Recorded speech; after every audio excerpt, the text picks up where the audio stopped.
Hi friends, welcome to our channel. కౌఫ్ ఈ web series prime వీడియోలో తెలుగులో అందుబాటులో ఉంది భయ్య. ఇది ఒక ఇంటెన్స్ హర్రర్ థ్రిల్లర్గా చెప్పొచ్చు.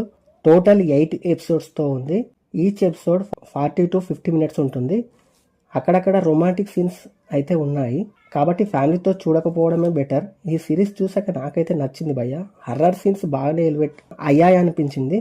మరి ఈ సిరీస్ గురించి మరిన్ని విషయాలు ఇండెప్త్ రివ్యూలో తెలుసుకోబోయే ముందు మన ఛానల్ని సబ్స్క్రైబ్ చేసి కొంచెం సపోర్ట్ ఇవ్వండి భయ్య. నచ్చితే లైక్ చేయండి. ఇక ప్లాట్ ఏంటంటే, ఒక అమ్మాయి తనకి ఇష్టమైన జీవితం గడపాలని సిటీకి వచ్చి ఒక హాస్టల్లో చేరుతుంది. అక్కడ అప్పటికే ఉన్న కొంతమంది ఆడవాళ్ళు అక్కడ ఏదో ఉందని అక్కడి నుంచి వెళ్ళిపోవాలని చెప్తారు. కట్ చేస్తే మరోవైపు అమ్మాయిల మిస్సింగ్, ఇంకోవైపు ఒక డాక్టర్ తేలుమందు తయారు చేస్తాడు. మరి వీటన్నింటికి లింక్ ఏంటి, అసలు హాస్టల్లో ఏముంది, అమ్మాయిలు ఎలా మిస్ అవుతున్నారు అనేది తెలుసుకోవాలంటే ఈ వెబ్ సిరీస్ చూడాల్సిందే. సిరీస్ స్లోగా స్టార్ట్ అయ్యి మంచి ఇంపాక్ట్తో సాగుతుంది.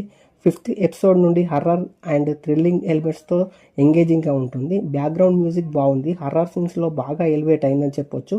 సస్పెన్స్ చివరి వరకు మెయింటైన్ చేసిన విధానం బాగుంది. రాజత్ కపూర్ గారు భూత వైద్యుని పాత్రలో అద్భుతంగా చేశారని చెప్పొచ్చు. ఇంకో ప్రధాన పాత్రలో నటించిన మోనికా గారు లుక్స్ అండ్ ఎక్స్ప్రెషన్స్తో భయపెట్టిందని చెప్పొచ్చు. ఇలా అందరికందరూ బాగానే చేశారు. బ్లడ్ సీన్స్ అండ్ కొన్ని చోట్ల రొమాంటిక్ సీన్స్ కూడా ఉన్నాయి. స్టార్టింగ్లో కొంత స్లోగా అనిపించిన కథలోకి ఇన్వాల్వ్ అయితే మాత్రం మంచి హర్రర్ అండ్ థ్రిల్లింగ్ మూమెంట్స్తో ఆకట్టుకుంటుందని చెప్పొచ్చు. హర్రర్ మూవీస్ ఇష్టపడే వారికి మాత్రం చాలా బాగా కనెక్ట్ అవుతుందని చెప్పొచ్చు. నాకైతే నచ్చింది భయ్య. మీరు కూడా చూసేయండి, ఎలా ఉందో కమెంట్ చేయండి. Thank you for watching.